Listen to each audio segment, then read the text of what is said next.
Assalamualaikum warahmatullahi wabarakatuh. Ya, teman-teman, hari ini saya akan membagikan materi terkait dengan terapi modalitas, ya, melanjutkan materi yang sebelumnya. Untuk pertemuan hari ini, saya akan menjelaskan sedikit terkait dengan terapi grup, terapi keluarga, kemudian terapi aktivitas kelompok. Terkait dengan terapi grup, di sini adalah sekumpulan, ya, atau sekelompok individu yang bertemu. Ya, di situ ada leadernya yang seorang terapis, ya. Di sini bertujuan untuk meningkatkan ataupun bertujuan untuk bekerja sama untuk meningkatkan kesehatan mental dan emosional pada anggotanya. Ya, di sini biasanya untuk terapi grup itu biasanya pasiennya itu mengalami masalah yang sama. Yang mereka hadapi itu masalahnya sama, ya. Kemudian teknik komunikasinya itu yang digunakan adalah komunikasi terapeutik, di mana komunikasinya ini dapat membantu dalam proses pemulihan dari pasiennya, ya. Nah, komunikasi terapeutik di sini dapat diartikan bahwa mereka itu saling support, ya, saling membantu dan saling memberikan masukan, ya. Istilahnya mereka eh, berdiskusi, ya, tetapi di situ ada leadernya, ya, atau ada pemimpinnya, gitu ya.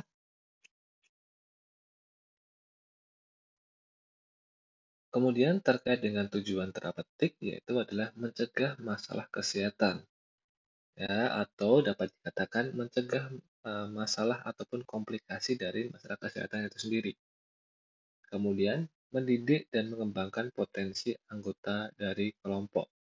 Nah, kita tahu dengan adanya komunikasi ataupun terapeutik grup, di sini biasanya pasien atau seseorang yang tidak mampu menyelesaikan masalah, ya, dengan adanya grup terapeutik ini dapat menyelesaikan masalah, ya, karena tadi di therapeutic group di sini pasien akan dapat informasi, ya, bisa mereka dapat karena tadi saling sharing, ya, kemudian dapat dukungan juga, kemudian dapat masukan dari anggotanya. Nah, itu mereka dapat mengembangkan potensi dari setiap anggotanya. Kemudian tujuannya itu juga dapat meningkatkan kualitas dari kelompok. Nah, di sini anggota kelompok saling membantu dalam menyelesaikan masalah. Kemudian terkait dengan fokus terapi kelompok terapeutik yaitu adalah membantu, ya, ataupun mengatasi masalah stres emosi, kemudian penyakit fisik yang kritis, ya, kemudian dapat memfasilitasi tumbuh kembang, kemudian meningkatkan penyesuaian sosial. Ya, contohnya adalah di grup terapeutik adalah misalkan ada kelompok wanita yang hamil yang akan menjadi ibu. Biasanya mereka akan Biasanya kalau wanita yang akan menjadi ibu itu pasti akan cemas, ya, cemas bagaimana proses melahirkannya, sakit apa tidak, dokter yang bagus di Solo di mana, ya, terus kemudian rasanya seperti apa, ya. Nah, mereka akan sharing di therapeutic group, ya. Kemudian atau justru individu yang sedang mengalami kehilangan, ya, misalkan diamputasi, ya, mereka akan dimasukkan ke therapeutic group, ya, mereka dapat dukungan dari pasien-pasien atau seseorang yang mengalami disabilitas yang terlebih dahulu, ya, gimana cara menangani apa namanya perasaannya yang mentalnya down. Nah, itu bisa. Terus kemudian bagaimana supportnya, dapat support dari siapa. Nah, itu juga termasuk dalam therapeutic group, ya. Atau justru pada pasien-pasien yang mengalami penyakit terminal. Contohnya biasanya pasien-pasien gagal ginjal, kemudian pasien kanker, mereka mempunyai WA atau grup WA sendiri.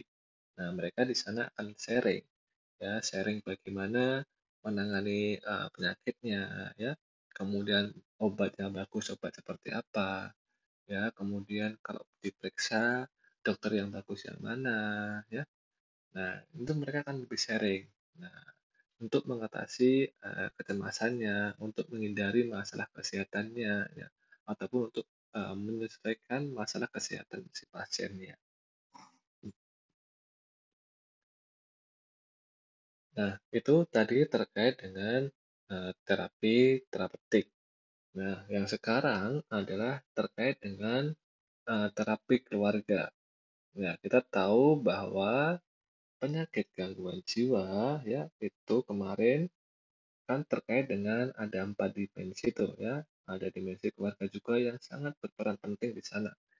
Ya, karena gini, keluarga itu bisa menjadi penyebab adanya gangguan kesehatan jiwa, sama family therapy atau keluarga itu sendiri dapat mengobati dari bisa juga mengobati pasien ya, yang mengalami kesehatan mental.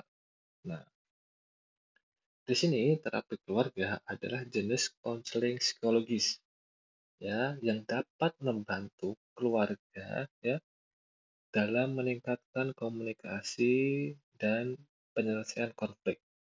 Ya, jadi misalkan dulunya di komunikasi keluarga itu saling acuh tak acuh, ya, tidak peduli, ya. Nah, di sini dengan adanya terapi keluarga, mereka akan lebih intens untuk berkomunikasi, ya. Masalahnya apa, ya, yang kemudian yang disuka sama yang tidak disuka itu seperti apa, ya.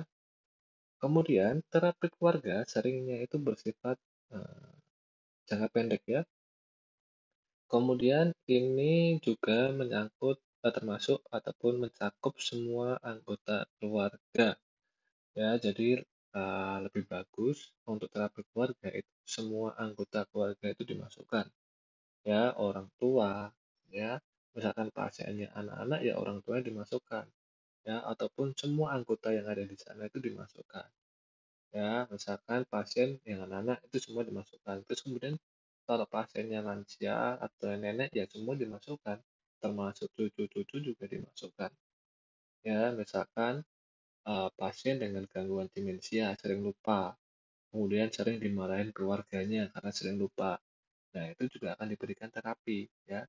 Komunikasinya di keluarga harus bagus. Maka dari itu si cucu pun juga harus diberikan terapi keluarga. Ya jangan sampai nenek-neneknya atau neneknya itu mengalami penyakit demensia, sering lupa, mas itu sering dimarahin sama cucu-cucunya. Nah, itu. Nah, terkait dengan rencana perawatan itu biasanya itu beda-beda. Karena kita tahu bahwa masalah yang dihadapi keluarga itu beda-beda, situasinya itu beda-beda, tergantung dari masalah apa yang dihadapi oleh keluarga, ya. Kemudian, family therapy itu sesinya itu, dapat mengajarkan, skill atau keterampilan untuk memperdalam hubungan keluarga, ya, dan melewati masa-masa stres bahkan setelah Anda selesai menjalani terapi. Ya, kalau misalkan tadi pasien yang mengalami gangguan kesehatan mental karena mungkin karena keluarga yang tidak harmonis. Nah, dengan adanya terapi keluarga itu nanti dapat memberikan lingkungan keluarga yang lebih harmonis. Ya, kemudian atau bisa juga pasien yang mengalami kesehatan jiwa atau mental itu karena faktor lingkungan. Nah, itu keluarga juga dapat membantu ya melewati masa-masa misalkan lagi stres-stresnya, stres awalnya ya. Nah, itu adalah terkait dengan terapi keluarga. Nah, di sini tujuan dari terapi keluarga adalah membantu dapat membantu memperbaiki ya atau hubungan yang bermasalah dengan pasangan ya. Jadi bisa saja terapi keluarga ini juga dapat memperbaiki ya, baik itu masalah terkait dengan pasangan, anak ya, ataupun dapat pada anggota keluarga yang lainnya ya. Kemudian eh, dapat mengatasi masalah tertentu ya, seperti masalah perkawinan ya, ataupun masalah keuangan. ya, atau juga terkait dengan konflik antara orang tua dan anak, serta dampak penyalahgunaan dari obat, ya, atau dari gangguan penyakit mental pada di seluruh keluarga. Ya, kemudian terapi keluarga dapat membantu anggota keluarga mengatasi jika kerabat memiliki penyakit seperti skizofrenia, ya, mulai dari dari pasangan, anak, ya, bahkan sampai pasien yang keluarga yang mempunyai eh, pasien skizofrenia, ya. Nah, tetapi orang yang menderita skizofrenia harus melanjutkan rencana perawatan individualnya terlebih dahulu, ya, yang mungkin termasuk terkait dengan pengobatan, ya. Jadi kita tahu bahwa uh, pasien yang skizofrenia itu biasanya kan untuk sembuh itu dimulai dari niatnya, ya kan. Kemarin sudah belajar bahwa penyakit gangguan jiwa itu harus dimulai dari kesadaran dari pasien itu sendiri, ya, baru terapi keluarga masuk, ya. Jangan sampai sudah diberikan terapi keluarga tapi pasiennya tidak mau, ya itu tidak sama aja, ya. Jadi pasiennya harus ada niatan dulu, ya, baru nanti terapi keluarganya diberikan. Kemudian terapi keluarga dapat berguna dan dalam situasi apapun, ya, yang menyebabkan stres, kemudian kemarahan ataupun konflik, ya. Kemudian terapi keluarga dapat membantu membantu anggota, ya, ataupun juga membantu anggota keluarga, ya, membantu pasiennya, ya, sama membantu anggota keluarga dalam memahami satu sama lain dan mempelajari keterampilan mengatasi atau membawa anggota yang lebih dekat, ya. Dalam artian di sini misalkan tadi gangguan jiwanya atau gangguan kesehatan mentalnya itu disebabkan karena keluarga, ya. Otomatis di sini dengan ada terapi keluarga mereka akan lebih komunikasinya lebih terjaga, ya, karena tadi kalau terapi keluarga itu dilaksanakan selama 3 bulan, ya. 3 bulan mereka akan biasanya seminggu itu 2 kali, ya, mereka akan komunikasi, ya. Komunikasinya terkait apa yang sudah dilakukan, kemudian evaluasinya seperti apa, ya. Misalkan keluarganya tadi misalkan dengan nenek-nenek yang mengalami demensia, nah itu gimana cara merawatnya, ya. Kalau misalkan neneknya lupa ya sudah dimaklumin saja, atau justru pasien yang sedang mengalami halusinasi, nah itu keluarganya harus seperti apa, harus mengingatkan, ya, kemudian disuruh melakukan aktivitas atau seperti apa. Nah, itu nanti tergantung dari situasi setiap masing-masing keluarga, ya. Kemudian terkait dengan prosedur di sini adalah terapi keluarga itu biasanya, ya, menyatukan beberapa anggota, ya, dari setiap sesi terapi, ya. Di sini ya itu tadi karena tadi sering sering seminggu 2 kali komunikasi, kemudian komunikasinya yang bagus, ya. Nah, sesi biasanya memakan waktu sekitar 50-an menit, ya, hingga 1 jam, ya. Kemudian terapi keluarga itu sifatnya jangka pendek, ya toh. Umumnya sekitar 12 sesi, ya, atau sekitar 3 bulan. Jadi bisa seminggu sekali, ya. Atau lebih bagus lagi seminggu 2 kali karena biar lebih intens, ya. Kemudian eh, memeriksa kemampuan dari keluarga dalam memecahkan masalah dan mengekspresikan, ya, pikiran serta emosi yang secara produktif, ya. Kemudian di sini terkait dengan terapi keluarga itu dapat menjelajahi peran, ya, atau aturan, ya, kemudian perilaku, ya, untuk mengidentifikasi masalah yang berkontribusi terhadap konflik, kemudian cara mengatasinya. Ya, di sini masing-masing anggota ya itu apa namanya saling ini istilahnya saling apa perannya itu seperti apa ya. Aturan yang di dalam keluarga itu harus dibentuk ya. Kemudian pola perilaku pun juga harus dibentuk ya. Kemudian identifikasi kekuatan keluarga ya seperti peduli satu sama dengan yang lain ataupun kelemahannya seperti kesulitan untuk saling curhat. Nah, itu sering terjadi ya. Kalau keluarga sering diam-diaman, kemudian kalau ada masalah yang nggak pernah cerita. Nah, itu. Nah, maka dari itu untuk diberi kayak terapi keluarga itu nanti biar lebih sharing-nya tuh ada ya.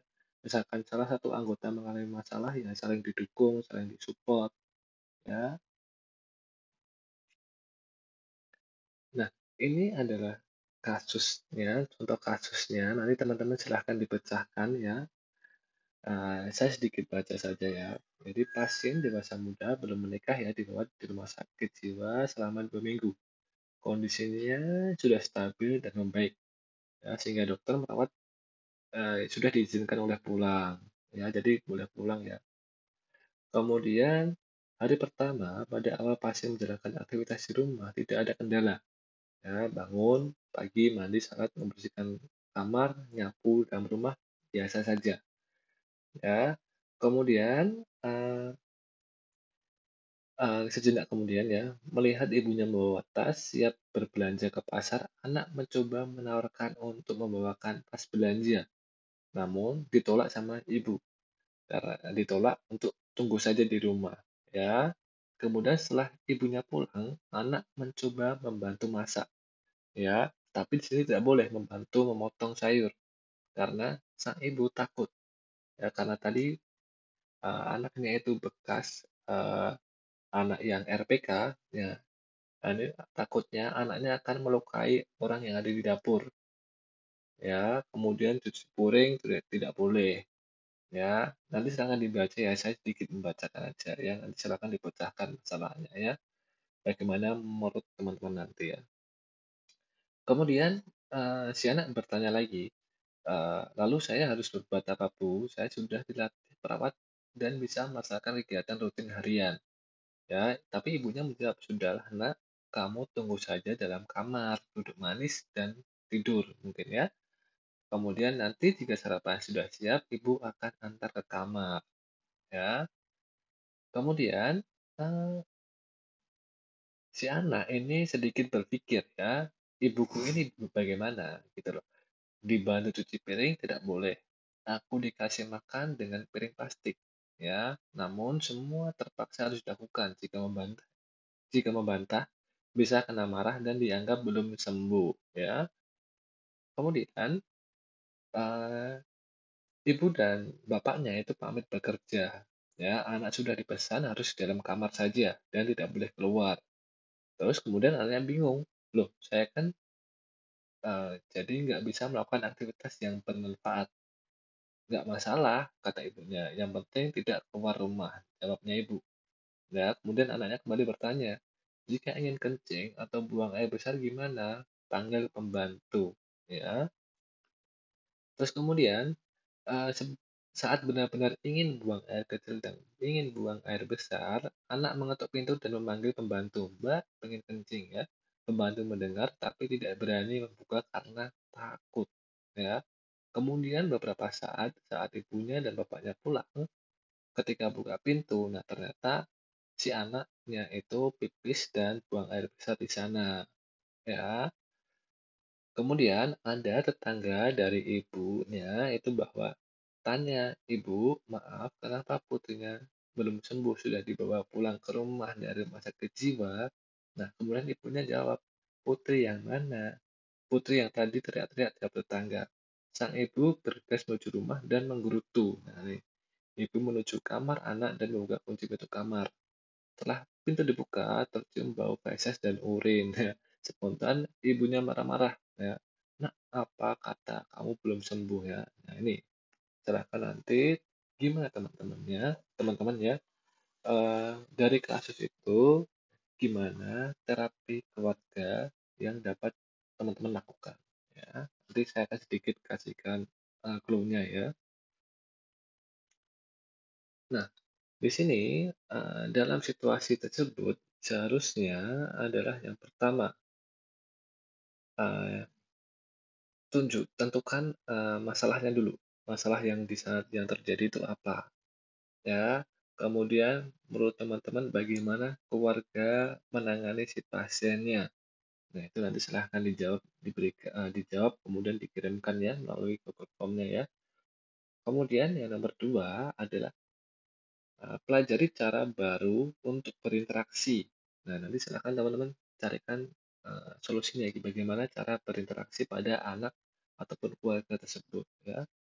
Kemudian tetapkan tujuan individu dan keluarga dan bagaimana cara mencari, jalan keluarnya. Ya, itu silahkan nanti teman-teman silahkan dijawab ya, karena ini pertanyaannya ya. Oke. Nah, kesimpulannya bisa saya tarik ya bahwa terapi keluarga tidak secara otomatis dapat menyelesaikan masalah ataupun konflik di keluarga ya. Jadi, membuat situasi yang tidak menyenangkan ya. Kemudian kesimpulannya, terapi keluarga dapat membantu pasien ya, kemudian anggota keluarga untuk lebih memahami ya, kemudian dan juga meningkatkan keterampilan ya untuk mengatasi situasi ya. Kemudian juga dapat membantu keluarga untuk mencapai rasa kebersamaan ya. Jadi kalau keluarganya sakit ya dirawat sama keluarganya, jangan sampai diacuhkan. Nah, kalau itu tadi dari kasusnya, silahkan teman-teman berikan solusinya. Nah, itu sebagai tugasnya ya.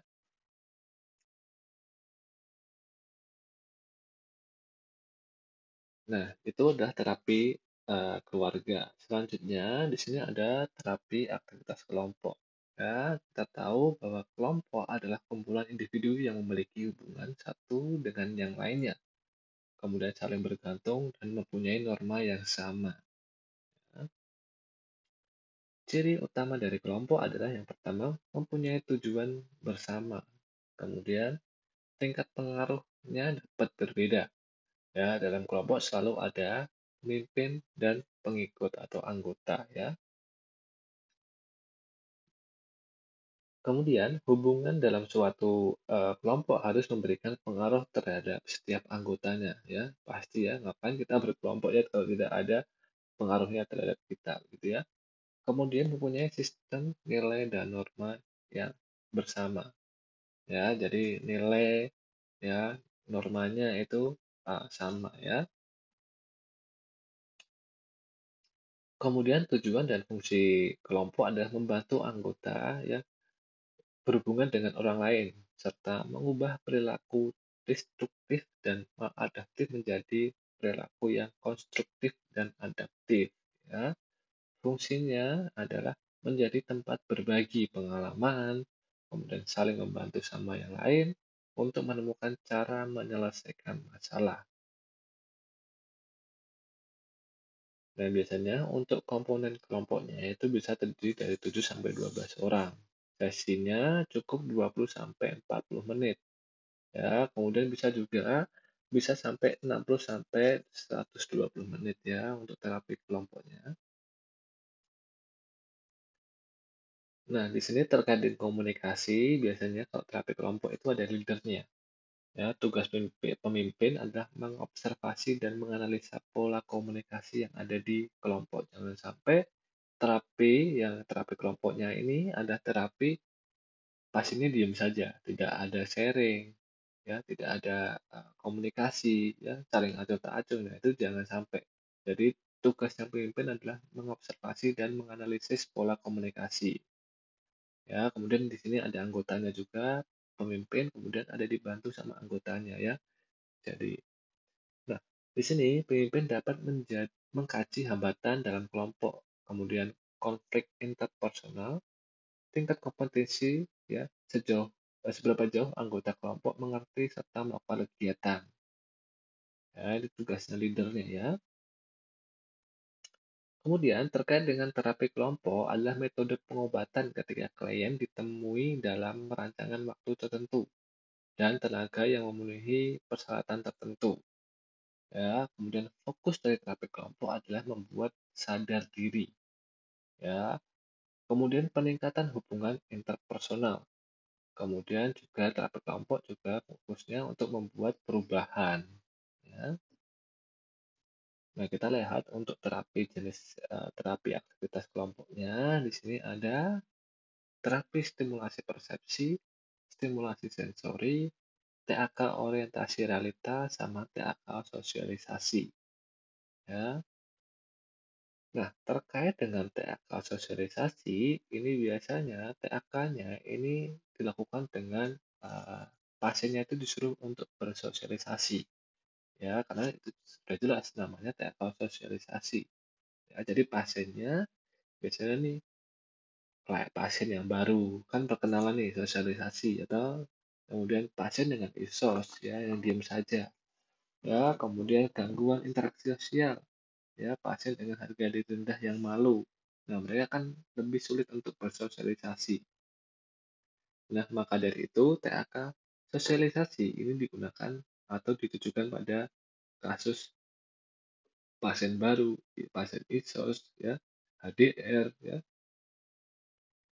Nah, di sini untuk TAK itu aktivitasnya komunikasi dengan orang lain untuk meningkatkan kemampuan dalam berhubungan sosial.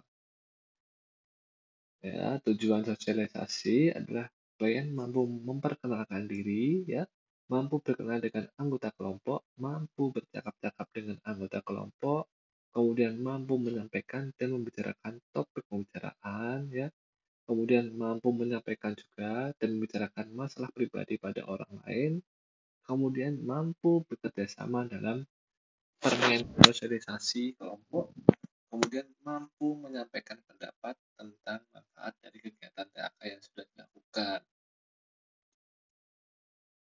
Nah, untuk sesinya di sini ada 7 sesi ya. Yang pertama itu tadi ya, bersama ya. Ini sama yang tadi ya. Kemudian ada juga TAK stimulasi persepsi. Ya, kalau persepsi berarti terkait dengan stimulus ya. Jadi terapi yang menggunakan aktivitas sebagai stimulus dan terkait dengan pengalaman dan atau kehidupan untuk didiskusikan dalam kelompok. Ya, hasil diskusi kelompok dapat berupa kesepakatan persepsi atau alternatif penyelesaian masalah. Ya, ini bisa dilihat contohnya ya. Nah, biasanya klien yang mempersepsikan terkait dengan gagal mempersepsikan suatu masalah ya.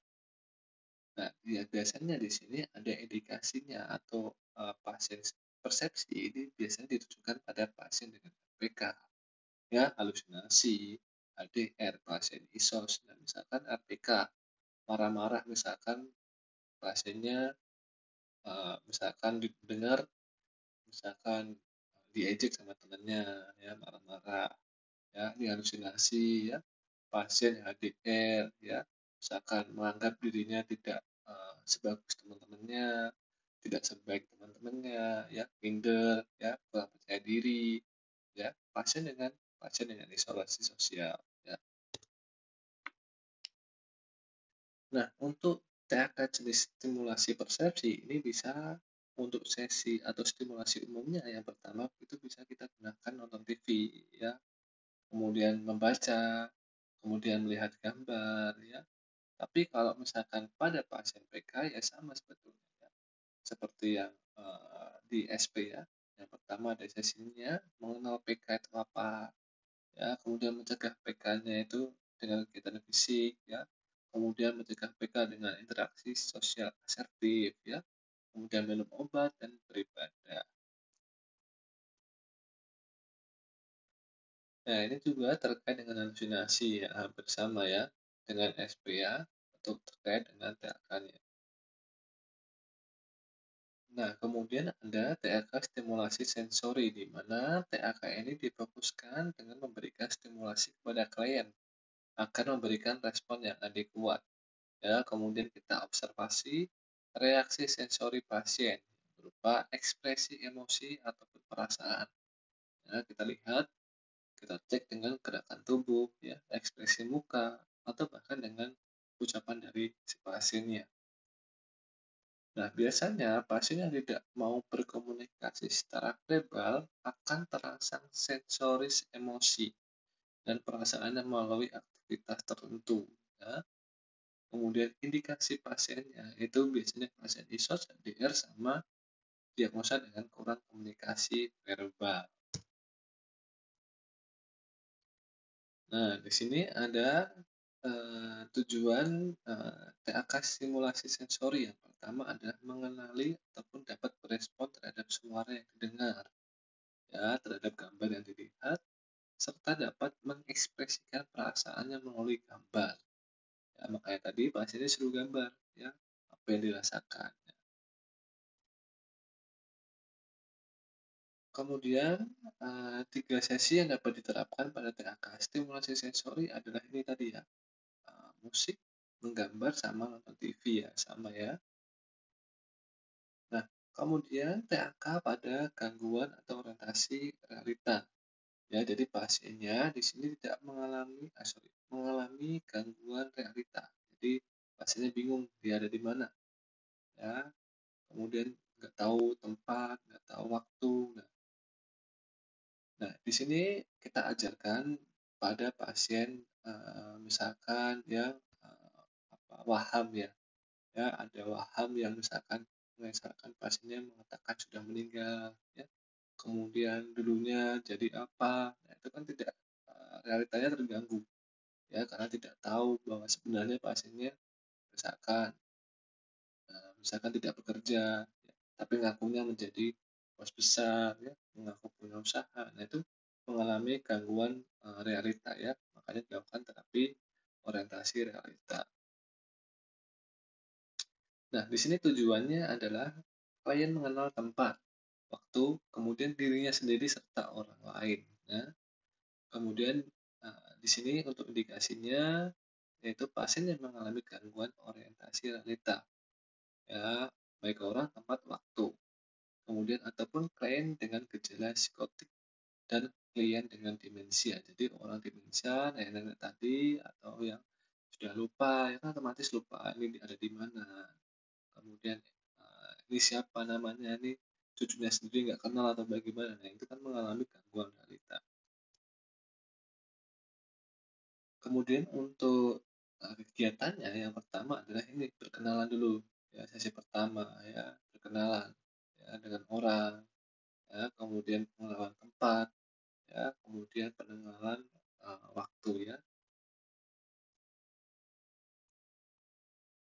Kemudian peran perawat dalam TAK yang pertama adalah menjadi leader, ya, ada yang jadi leader, ada yang jadi co-leader, fasilitator, sama observer, ya.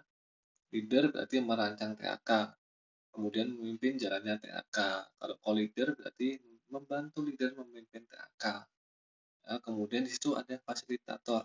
Ya, biasanya fasilitator ini duduknya di dekat pasien, ya, di samping pasiennya pas. Jadi serang-seling, pasien, fasilitator, pasien, fasilitator, pasien, fasilitator, seperti itu.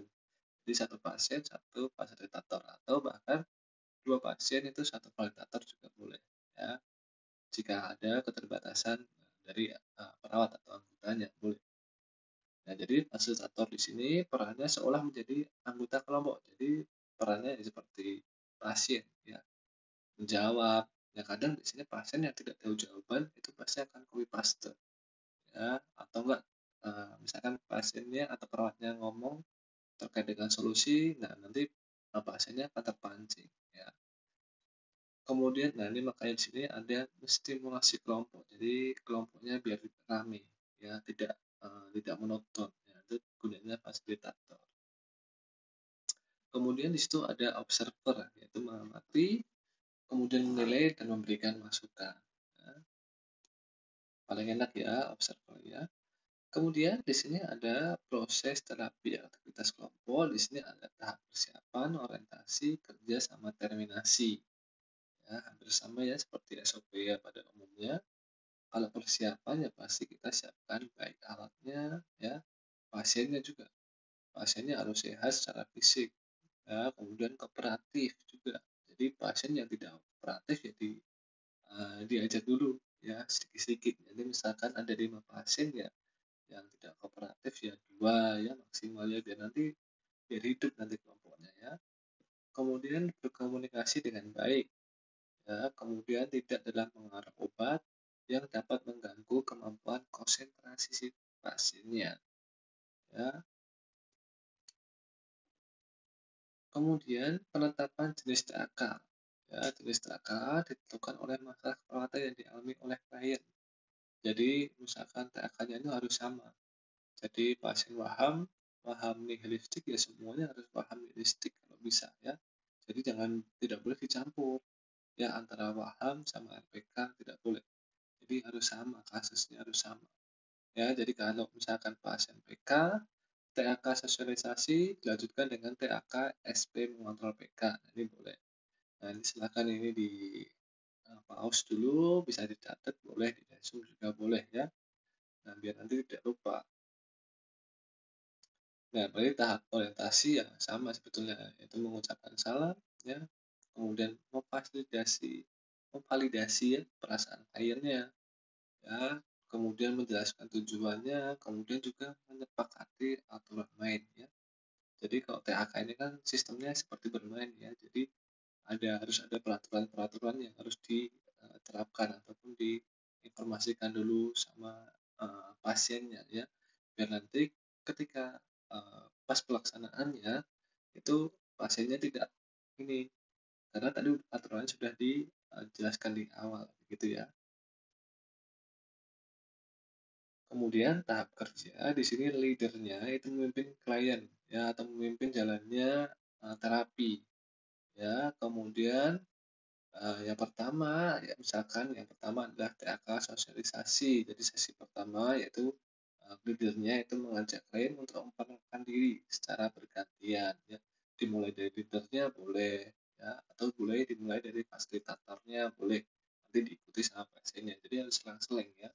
Pasien, fasilitator, pasien, fasilitator. Ya. Kemudian ada tahap terminasi di sini biasanya dilakukan untuk mengakhiri TAK ya. Kemudian kita evaluasi masing-masing dari perasaan pasiennya gimana, senang atau tidak, ya, sudah baikkan atau belum, ya, merasa diperhatikan atau tidak, ya, kesannya itu bagaimana nanti ya. Kemudian kalau memang kondisinya ataupun pas waktu TAK itu mengalami istilahnya benar, itu harus diberikan ujian, ya, harus kasih reward, ya.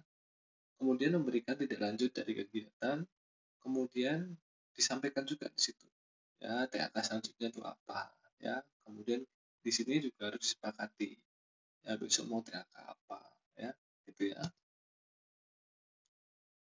Nah, untuk evaluasi dari TAK itu adalah mengamati perilaku klien selama TAK ya, apakah klien menunjukkan perilaku yang seperti yang direncanakan atau tidak ya. Kemudian mengisi tabel evaluasi pada masing-masing jenis TAK. Kemudian di sini evaluasi kemampuan perawat dalam hal ini di mana perawat dalam melaksanakan terapi TAK itu ya apakah sudah bagus, kemudian peralatannya sudah bagus atau sudah disiapkan ya, memadai ya, kegiatannya berlangsung bagus atau ada perlu penambahan misalkan alat ya, kemudian penambahan fasilitator biar lebih ramai, nah itu silakan nanti dievaluasi.